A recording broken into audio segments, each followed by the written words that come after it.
Hello and welcome back to the Berean Principle. I am your host, Reverend Nick, and so far we've spent a lot of time slowing down and digging into the first 5 verses of John. But before we start going verse by verse again, let's zoom out and look at the next section as a whole. So John 1:6-8 says, "There was a man sent from God whose name was John. He came as a witness to bear witness about the light, that all might believe through him.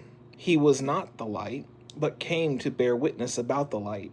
So, after 5 verses of talking about eternity, creation, life, light, and darkness, John introduces a man. This is John the Baptist. Notice how carefully John distinguishes him from the Word that we've been studying. The Word was with God.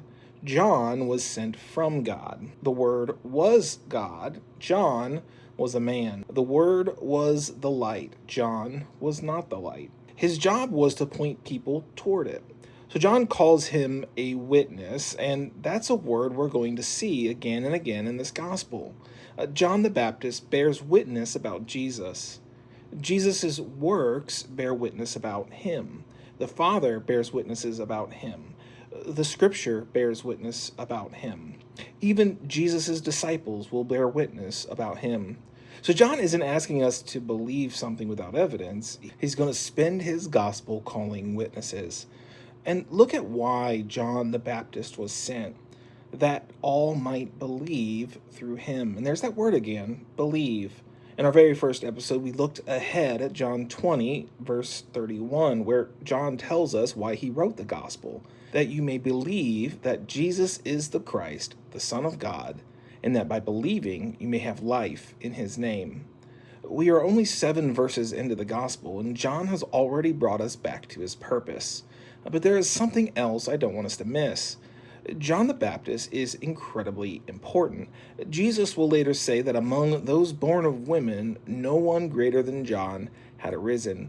And yet, John 1:8 makes absolutely sure we understand he was not the light. John isn't the destination. He's a signpost. And later, John the Baptist will summarize his entire ministry with one sentence: he must increase, but I must decrease. That's what a faithful witness does. He doesn't point people toward himself, he points them toward Christ. And over the next few episodes, we're going to slow back down and look at these verses individually. But for now, remember the picture that John has given us. A man was sent, he came as a witness, his testimony called people to believe, but he was never the light. His job was to point people toward the one who is. But hey, don't take my word for it.